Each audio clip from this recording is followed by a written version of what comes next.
Alright, once you finish doing that, you're going to want to exit out of this and click save. Then you're going to want to start your server. Just give that a second to load up. And from here you can open up your Minecraft.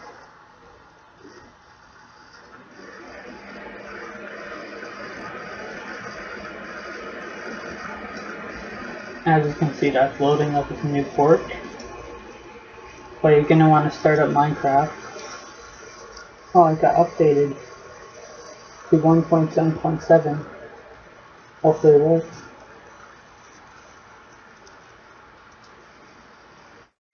Alright, and you're going to want to go to multiplayer. And you're going to want to click add server. I'm going to call it TUT for tutorial. And right here under server address, you're going to want to put the IPv4 address, which once again is going to be blurred out.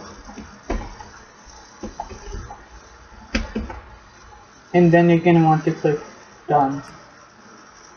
Then you're going to scroll down, and it doesn't work because I need to de-update my Minecraft, so give me 1 second, I'll be back. Alright guys, I'm back, and as you can see I moved it up here and named it my server. So what you can do now is log in. And it probably will be a bit laggy when you first join because it's loading the whole map. But other than that, you're on your server.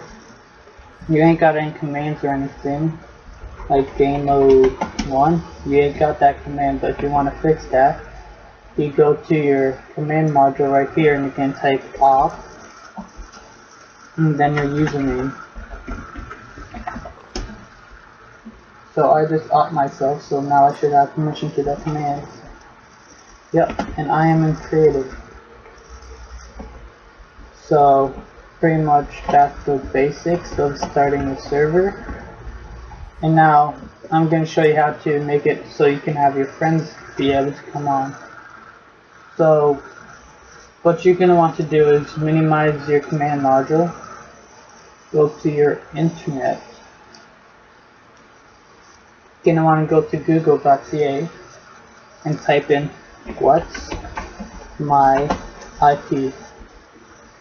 And this IP address right here is going to be the IP that you will give to your friends.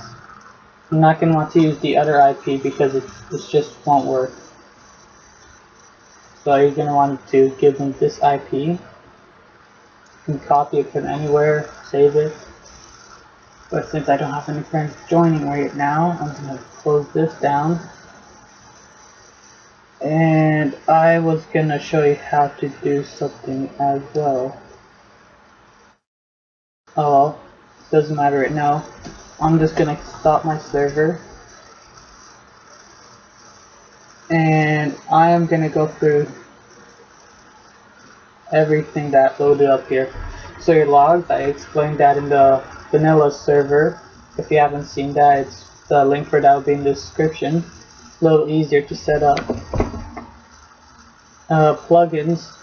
So this is pretty much like mods. You drop your plugins in here, and it'll give you more stuff on your server.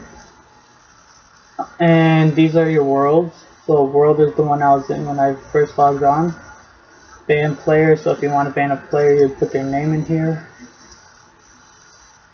Don't have to worry about this stuff.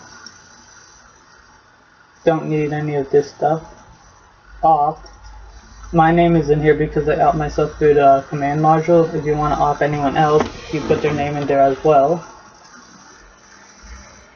Alright, the server properties. This is pretty basic. You don't have to really worry about any of this stuff here, but if you want to allow the nether, you'd set that as true. Level name world, that's the world, that's the original world, so if you want to change your world, you'll change this to the name of the world. confusing. If you want to know, you can just look on YouTube how to do that. Allow flight, that's pretty much saying if you want people to be able to fly on your server. Server port, you just want to leave that at default unless you're running 2 servers. Level type, just leave it at default. Force game mode, false. Server IP, we already talked about that. Server seed, so if you want to load up your personal speed, you just type it in there and restart your server. Max build height is how many blocks you want the player to be able to build up. So 256 is default.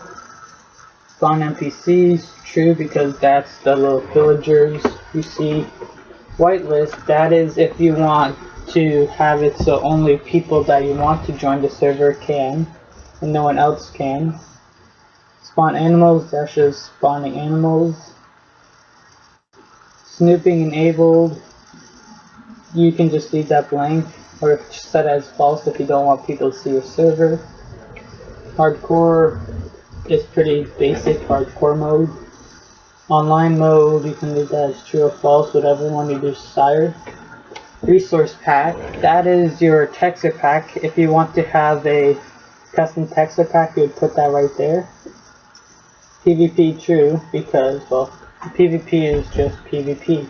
Fight people. Let's see. You got difficulty 1, so I'm not really sure what that is, but I'm sure you can search it up. You got enabled command block, which I'm gonna set as true because who doesn't love command block? Let's see what's next. You can just leave that as 0. Game mode, that's pretty much survival 0. Creative is 1. 2 is adventure mode, but for the purpose I'm just gonna put it as 0 because I want everyone to spawn in as survival. Max players, I'm going to put that as 2014 because that's the year. You can change it to whatever you want, but that's the amount of players that can join your server at a time. Spawn monsters, you know, creepers, all that, that'll just spawn them. And Moto, that's pretty much what you want to see players, or what you want them to see when you first log on. So I'm going to put dual craft here because that's going to be what my server is, and that's pretty much everything in here, so you can close this down and save it. Whitelist, this is where you put their player names if you want to make only those players come on the server. Alright, so that's all done, so you're pretty much done making your server, so I'm just going to minimize that. And if you want to get plugins, you would go to your internet, type in Bukkit, and you can go to the forums, Bukkit forums, bukkit.org, go over here to get plugin, you click on that and you search the name of the plugin. There's a bunch of them here, so I don't really know what that is. And yeah, so thanks for watching. Please like, subscribe, and comment.